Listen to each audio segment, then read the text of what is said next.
Bem-vindos a mais um Fala Autor, Fala Autora, um espaço para diálogos, troca de saberes com autoras e autores da revista Geografia. Bom dia, meu nome é Mayra Magnani, eu sou mestre em Geografia pela UF e assistente editorial na revista Geografia. Bom dia, meu nome é Aline Rosenthal e sou doutoranda em Geografia na UF e assistente editorial da revista Geografia. Através de entrevistas gravadas, abrimos espaço para que autores e autoras de artigos da revista Geografia possam apresentar e discutir as temáticas de suas pesquisas publicadas, bem como expor seus trabalhos e carreiras para conhecimento de um público mais amplo.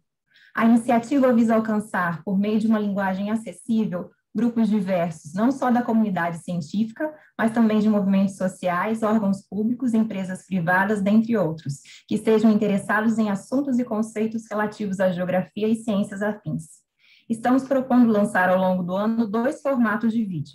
Um referente à seção artigos, no qual se propõe uma entrevista semi-estruturada em torno de 20 a 30 minutos, outro a respeito da seção conceitos da revista Geografia, em que o autor discorre no intervalo em torno de 10 minutos sobre o conceito publicado.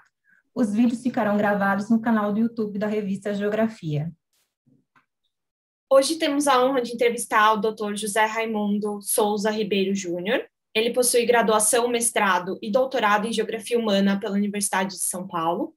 Entre 2013 e 2014, o professor realizou doutorado de sanduíche no Center for Place, Culture and Politics, City University of New York, sob supervisão de David Harvey. De 2009 a 2021, foi professor visitante do Instituto Saúde e Sociedade da Universidade Federal de São Paulo, Unifesp, tendo atuado junto ao Centro de Práticas e Pesquisas em Alimentação e Nutrição Coletiva, CPP-NAC. Tem experiências nas áreas de geografia urbana e história do pensamento geográfico, e, em especial, no estudo de temáticas relativas à alimentação e à fome no Brasil. Desde janeiro de 2019, atua como representante da Associação dos Geógrafos Brasileiros, Seção São Paulo, no Conselho Municipal de Segurança Alimentar, o Comusan. O artigo do professor José Raimundo, que saiu na revista Geografia e que será abordado nessa entrevista, é uma resposta política para a fome, Josué de Castro e as Ligas Camponesas. O texto foi publicado no volume 22, número 48, na edição de janeiro-junho de 2020 da revista Geografia. Você pode acessar esse trabalho através do site periódicos.uf.br/geografia. O artigo tem como objetivo analisar o posicionamento político e a perspectiva teórico-metodológica que fundamenta o livro 7 Palmos de Terra e um Caixão, escrito por Josué de Castro, às vésperas do golpe de 1º de abril de 1964. Levando em consideração os contextos nacional e internacional em que o livro foi escrito, o autor procura demonstrar como Josué de Castro analisou o surgimento e a atuação das ligas camponesas. Por fim, aponta que o livro traz contribuições imprescindíveis para que possamos pensar formas de superar a fome nos dias de hoje. Entre elas, destacam-se a crise e as soluções tecnicistas para os problemas sociais e a compreensão de que aqueles que convivem com a fome são sujeitos políticos que têm condições de se organizar e transformar suas próprias condições de vida. Antes de iniciar as perguntas que a gente preparou para o professor José, eu queria agradecer, em nome da revista Geografia, a presença dele aqui hoje, dizer que estamos num espaço informal de troca de saberes e de aprendizados, e gostaria então de começar, com a pergunta relacionada.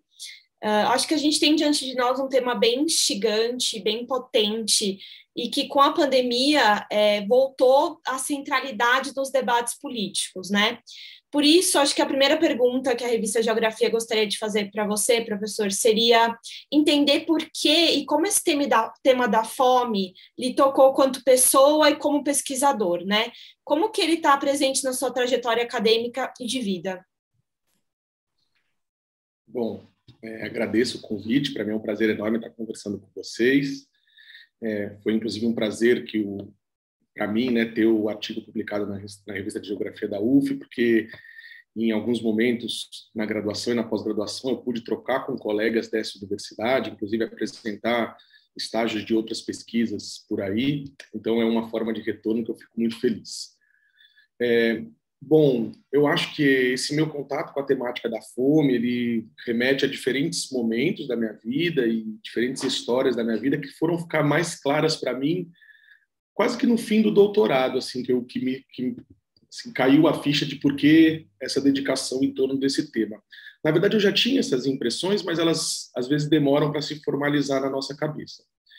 Eu diria que a primeira coisa que me levou a estudar assim mais conscientemente a questão da fome foi o fato de que eu entrei na geografia, na graduação, no início dos anos 2000, e naquele momento tinha um conjunto de bandas musicais do Recife que conformavam um movimento Mangue Beat, entre elas Chico Science, Nação Zumbi, Mundo Livre S.A., e essas bandas tinham uma relação muito próxima com a obra do Josué de Castro, mais especificamente com as obras literárias desse autor. Eles tiraram do Josué muitas das metáforas sobre o ciclo dos caranguejos, né? Aí depois os caranguejos com cérebros.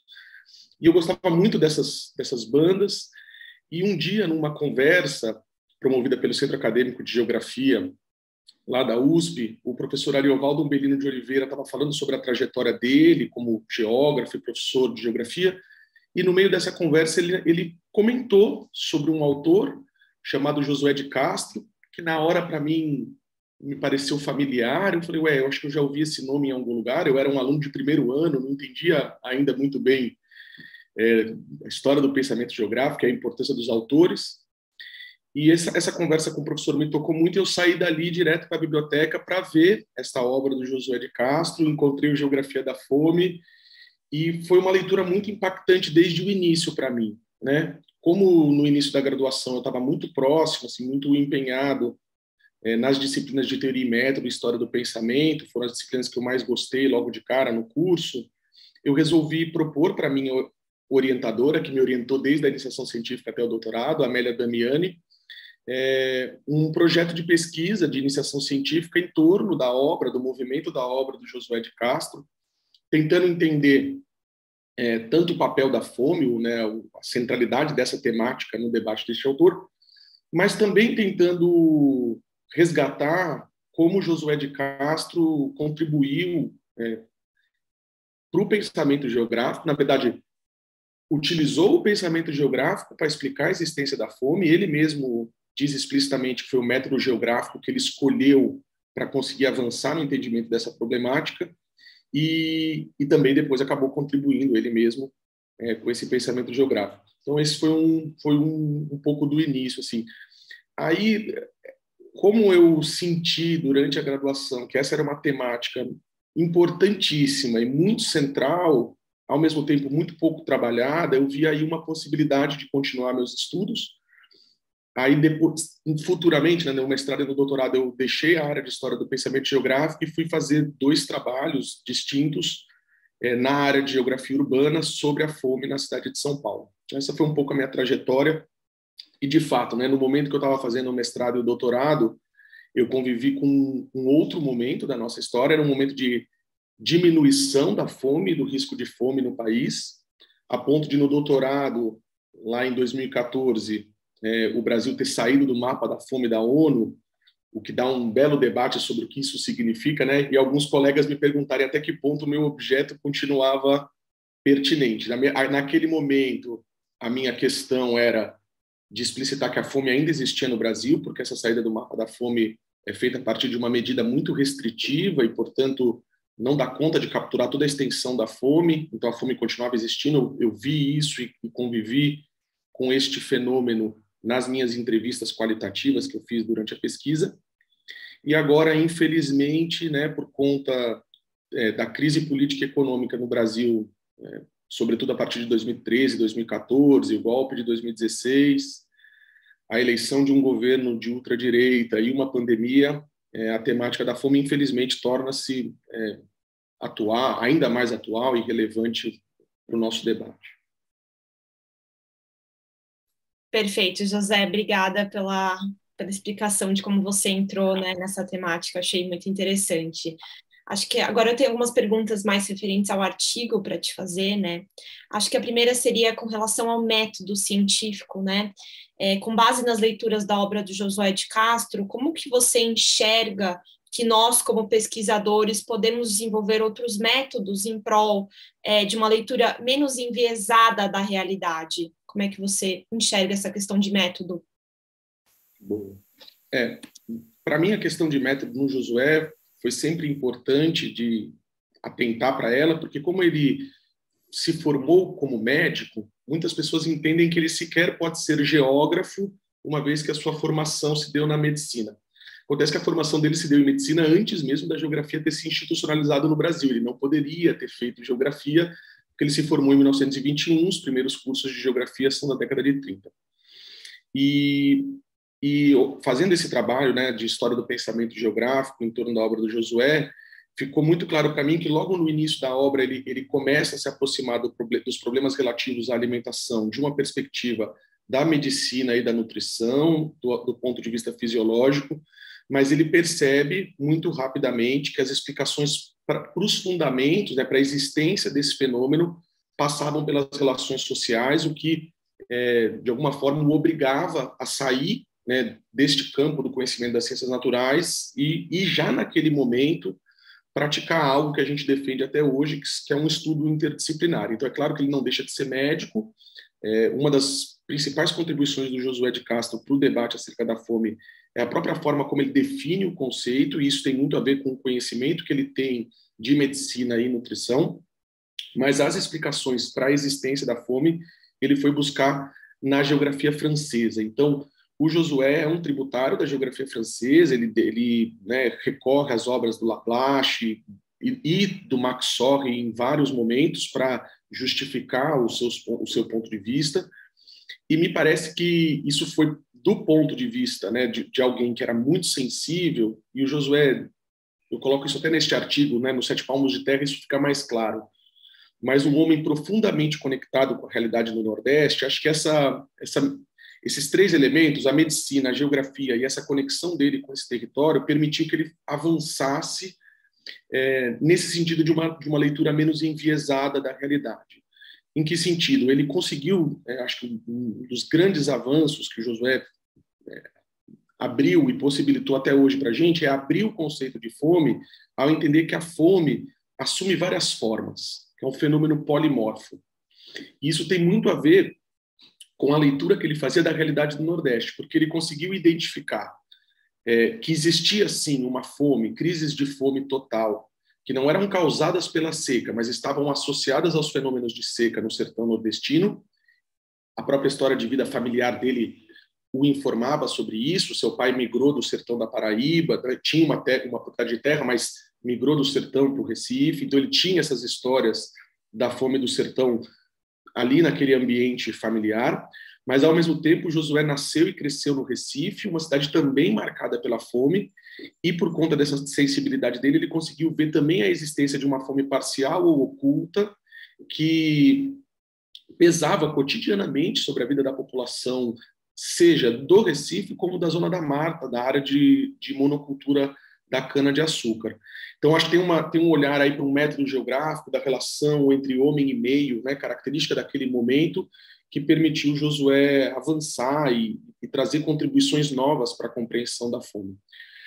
Evidentemente que do Josué para cá, muita coisa mudou, né? A realidade brasileira mudou, e trabalhar com os mesmos aparatos teóricos, metodológicos, os mesmos conceitos do Josué não fazem sentido. Então, a proposta, seja nesse artigo como em outros trabalhos que eu produzi, é de resgatar, compreender a importância, entender como esse autor tem contribuições que são atuais, mas, ao mesmo tempo, olhar para os limites e aquilo que precisa, de alguma forma, ser ou superado ou reinterpretado à luz das mudanças que o país passou. Perfeito.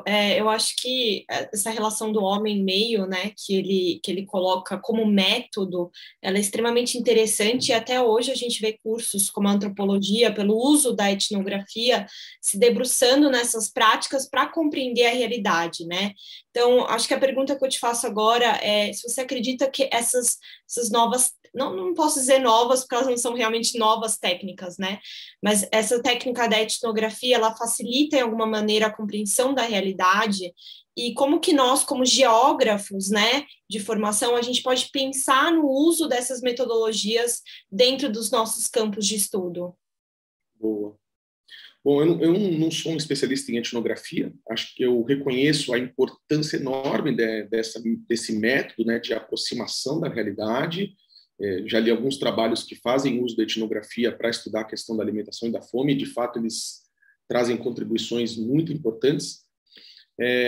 Não é um método que o Josué de Castro utilizou, acho que esse é um ponto importante, né? O Josué, acho que tem uma tradição da realização de trabalhos de campo, da geografia regional, então não traz elementos de uma etnografia, apesar de que no final da sua vida, e este artigo que eu escrevi sobre os 7 palmos de terra e um caixão explicita muito isso, é um momento em que ele também se mostra muito atento às discussões teóricas e metodológicas daquele momento histórico, então ele faz uma defesa de uma ciência ativa e participante, que não se entende como neutra e objetiva, então ele faz essa defesa, ele faz a defesa da interdisciplinaridade e uma crítica a soluções tecnicistas ou economicistas para a fome, então tem um debate atual, mas eu diria que,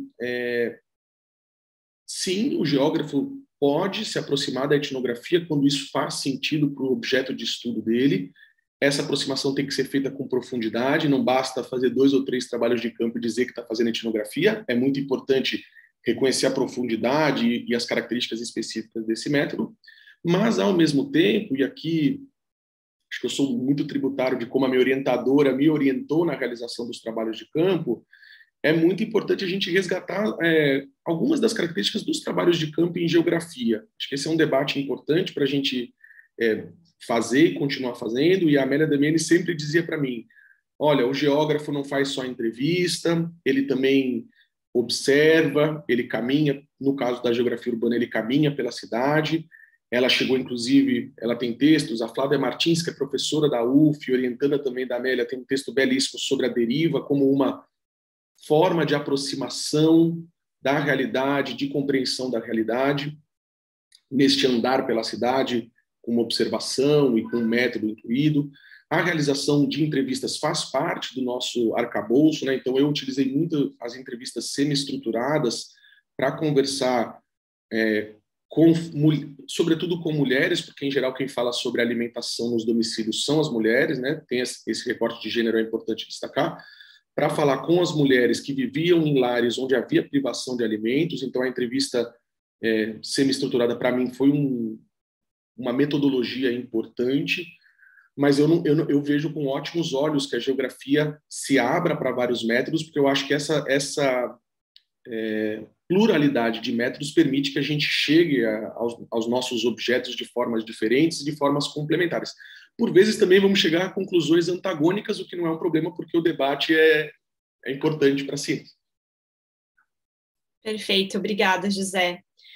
Acho que o último ponto, mais com relação ao artigo, né, que a gente quis levantar, é que quando a gente pensa em políticas de combate à fome, que historicamente, né, e com política de combate à pobreza de forma geral, é muito comum a gente ver a criação de um certo pacote de medidas, né, previstas de serem implementadas em todos os tipos de territórios, em todos os contextos, né. Algumas leituras críticas do campo da geografia, elas já ressaltam, né, a necessidade de a gente pensar os territórios, suas diversidades, potencialidades, no momento de criar e implementar necessariamente essas políticas de combate à pobreza, combate à fome. Na leitura das obras do Josué de Castro, você encontrou uma certa sensibilidade do autor com relação a isso já há muitos anos atrás, né? E eu queria saber também a sua visão com relação a isso. Sim. Bom, acho que o Josué contribui, sim, para este olhar mais atento ao território, né? Ele, de alguma forma, e aqui vou tomar a principal obra, a Geografia da Fome, ele termina com um plano sistematizado, né, de uma política alimentar. Ali tem propostas que são estruturais para a sociedade como um todo e, portanto, não consideram essa diversidade, mas durante todo o livro você percebe que ele está identificando que, se essa fome tem formas diversas, isso tem clara relação com esta relação homem-meio que se estabelece em cada lugar. Então, um exemplo muito claro é a forma como ele olha para a fome na região amazônica e vê ali vários problemas na forma como foi feita a colonização daquele território que estariam levando à fome. Acho que uma parte importante de se fazer, às vezes alguns defensores do Josué não gostam disso, mas eu acho que é importante que a gente olhe para o Josué de forma crítica, como um homem do seu tempo. Por vezes o Josué também embarca em leituras bastante progressistas e desenvolvimentistas, e no caso da leitura dele sobre a Amazônia, em alguns momentos ele chega a advogar por uma colonização justa, uma colonização organizada, o que hoje, para a gente que tem um contato maior com as leituras decoloniais, soa bastante estranho. Então, do meu ponto de vista, vale a pena ir ao Josué para perceber este olhar para os territórios, mas também perceber os limites, que por vezes ele adotava um ponto de vista que hoje a gente já questiona com mais tranquilidade.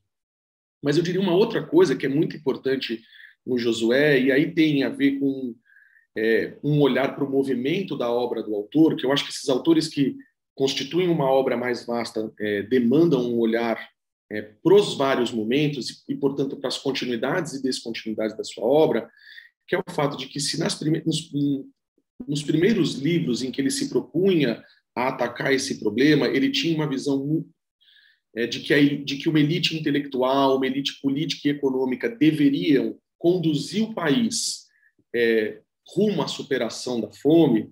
Depois de anos como deputado por Pernambuco, né, então em contato direto com a elite política brasileira, é possível perceber uma enorme desilusão do Josué, e, na verdade, desilusão aí é um sentido bom, né? Você perder uma ilusão com uma saída que não vai acontecer. Então, ele reconheceu que essa elite política era completamente avessa a qualquer transformação do status quo do país e, portanto, ele mesmo foi mudando o seu posicionamento com relação à forma como a superação da fome deveria ser pensada, a ponto de, em 7 palmos de terra e um caixão, ele assumir o ponto de vista, a perspectiva dos movimentos sociais. Por isso eu dou esse título para o artigo, né? Uma resposta política para a fome, porque o que ele está dizendo é que as ligas camponesas estão dando uma resposta política para a fome e que neste livro ele está colocando, inclusive, a necessidade de reformas estruturantes no país. A principal delas, como a gente sabe, é a reforma agrária. Então ele tem uma defesa radical da reforma agrária, uma defesa que, do meu ponto de vista, é muito mais contundente do que a gente tem hoje no cenário político nacional, né? De alguma forma, esse é um debate que foi mais intenso nos anos 90, início dos anos 2000, perdeu força, e acho que a gente tem que resgatar a importância desse debate sobre a reforma agrária. E o Josué chega a ter posicionamentos que, para quem conhece a obra dele como um todo, soam estranhos, que é ele dizer que, inclusive, essas transformações serão, em alguma medida, violentas, porque ele estava reconhecendo a violência do latifúndio contra esses movimentos sociais, contra qualquer reivindicação de transformação daquela realidade no Nordeste, e que, portanto, não viria desta elite, né, pernambucana ou brasileira uma transformação. Pelo contrário, ela resistiria a isso bravamente. Como fez com o golpe de 64. Não é à toa que eu acho que não é exatamente uma efeméride, né, que ele tenha terminado o livro às vésperas do golpe. Tem a ver com... É um livro escrito no calor do momento em que as propostas de reforma agrária chegavam, inclusive, à presidência do país, e a resposta que a nossa elite deu a isso foi interromper esse processo de forma bastante violenta, como a gente sabe. Obrigada, professor. Agora, trazendo o tema da fome mais para o contexto atual, né, no qual enfrentamos uma crise sanitária e econômica de grandes proporções, é possível notar uma série de iniciativas da sociedade civil organizada no Brasil para tentar contornar essa dura realidade. Essas, muitas vezes, visam combater as dificuldades de acesso ao alimento, principalmente entre a população favelada, a despeito dos recortes das exportações de gêneros primários como soja, carne e milho. O professor pode comentar um pouco a respeito de alguma dessas ações sociais? E sobre a contradição existente entre sermos um grande produtor de alimentos, mas onde muitos não têm acesso? Bom, eu vou começar pelas ações sociais, depois eu trato dessas contradições. Acho muito pertinente essa pergunta nesse momento, porque o que a gente está observando é, de fato, um massacre da população, né? Os últimos dados que a gente tem acerca da fome e do risco de fome no país foram colhidos pela Rede de Pesquisas em Soberania e Segurança Alimentar e Nutricional em dezembro de 2020, a partir do uso da Escala Brasileira de Insegurança Alimentar, E eles chegaram a uma conclusão, né, dados estarrecedores, de que mais da metade da população brasileira não sabe se vai ter o que comer até o fim do mês ou até ter dinheiro para comprar mais alimentos. E esse era um momento em que o auxílio emergencial ainda era mais alto, então pode ser que um ano depois, quando a gente está gravando essa entrevista, essa situação seja ainda pior. E quase um quarto da população brasileira sofrendo restrições quantitativas e qualitativas na sua alimentação, portanto, em situação de fome, o que é, de fato, um massacre. A população está sendo massacrada e não precisava ser massacrada. Retomando o Josué, né? Não é a seca que produz a fome no sertão nordestino, não é o vírus que produz a fome no Brasil e no mundo hoje. É a forma como a gente lida com este vírus que está produzindo este problema. Dentro disso, a assistência alimentar é imprescindível, porque é clichê, mas é fato, né? A fome não espera, a fome tem pressa, as pessoas precisam comer imediatamente, hoje, agora, e vão precisar comer amanhã e depois. Essa é uma necessidade que não aguarda. Então, a assistência alimentar é, de fato, imprescindível para que a população passe por isso. Um ponto importante da gente destacar nesse momento é que, mesmo em torno da assistência alimentar, existe uma disputa, né? Então, de um lado, existem grandes organizações que atacam os direitos dos trabalhadores, atacam o sistema previdenciário, defendem políticas que produzem a fome, portanto, mas, por um outro lado, e a gente já reconhece isso com facilidade, né? Utilizam como marketing social uma espécie de caridade. Não estou advogando aqui que a gente negue as doações dessas grandes empresas, as pessoas que estão com fome precisam comer, e se vem dessas grandes empresas, é importante lidar com isso, aceitar e fazer o melhor uso possível dessas doações, mas esta noção de caridade, que se fortalece nessas épocas, né? A gente está gravando em dezembro de Natal, a gente escuta isso a todo momento, elas são bem diferentes, o sentido delas, o sentido político delas é bem diferente daquelas ações que envolvem a organização dos próprios trabalhadores numa clara demonstração de solidariedade entre trabalhadores. Então, aqui eu destacaria pelo menos duas dessas ações que tiveram bastante repercussão no Brasil, que foi a enorme quantidade de alimentos doado pelo MST desde o início da pandemia, seja em favelas ou em outras comunidades que necessitavam desses alimentos. Então, fazendo uma defesa da reforma agrária e, ao mesmo tempo, mostrando que eles produzem alimentos e produzem alimentos que vão parar na mesa das pessoas nessa situação tão dramática. E também do MTST, que é um movimento que luta por moradia, mas percebeu que, neste momento, a alimentação também é um elemento central da nossa reprodução e está sob uma condição muito precária, a alimentação das pessoas, e criou uma rede de cozinhas solidárias. E eu acho muito interessante que eles colocam lá na frente dessa rede de cozinhas solidárias almoço grátis, portanto, numa clara contraposição ao lema neoliberal de que não existe almoço grátis. Eles dizem existe almoço grátis, é uma solidariedade. Então, eles montam essas cozinhas na periferia de São Paulo, e não só de São Paulo, perdão, na periferia de várias cidades brasileiras. Eu não sei aqui ao certo quantas, mas algumas das capitais têm essas cozinhas, onde a população pode receber alimentos de forma gratuita, com dignidade, e isso fortalece esses laços. Então, eu acho que é muito importante pensar isso. Por fim, a gente não deveria parar nas ações de assistência alimentar, elas são imprescindíveis, mas a gente precisa pensar nas reformas estruturantes, nas transformações estruturais que a gente precisa para, de fato, superar a fome. Então, penso que esse também deve ser um momento de muita organização e mobilização em torno da reflexão e da superação, da reflexão acerca daquilo que nos leva, né, a essa situação e da superação dessa situação. Com relação à contradição existente entre uma enorme produção de alimentos e, ao mesmo tempo, um enorme contingente da população passando fome, eu diria que essa não é nem exatamente uma característica exclusiva do nosso país. Historicamente, isso já foi observado em vários momentos históricos. Então, há casos bastante famosos, né, de crises de fome muito severas na Índia, por exemplo, enquanto os portos indianos estavam repletos de cereais sendo exportados para a Inglaterra, para o Reino Unido. E isso traz, portanto, para a gente a necessidade de um olhar para o fato de que os alimentos, sob as relações sociais capitalistas, são mercadorias como todas as demais mercadorias. E o acesso a eles se dá mediante o pagamento, se dá mediante a aquisição monetária. você pode ter a fome que você tiver e o alimento está do seu lado. Se você não tiver dinheiro, você não vai acessar esse alimento. Então, é uma contradição deste sistema econômico, porque do ponto de vista dos economistas, e eu até sugiro isso, assim, escutem os economistas falando sobre o aumento do preço dos alimentos na pandemia.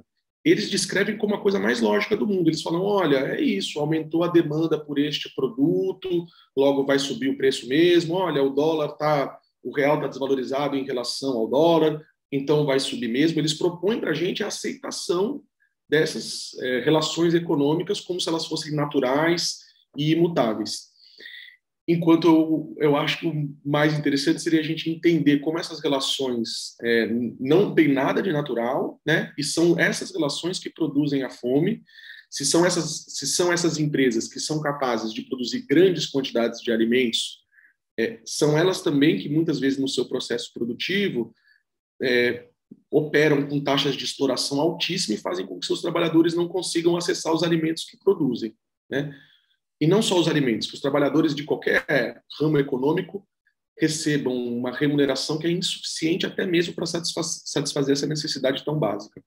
Então, acho que o importante de olhar para esta contradição é muito importante considerar, identificar essa contradição e não abandoná-la, para não, no momento seguinte, não achar que a gente consegue resolver isso sem questionar aquilo que há de mais estrutural nas relações econômicas e sociais capitalistas.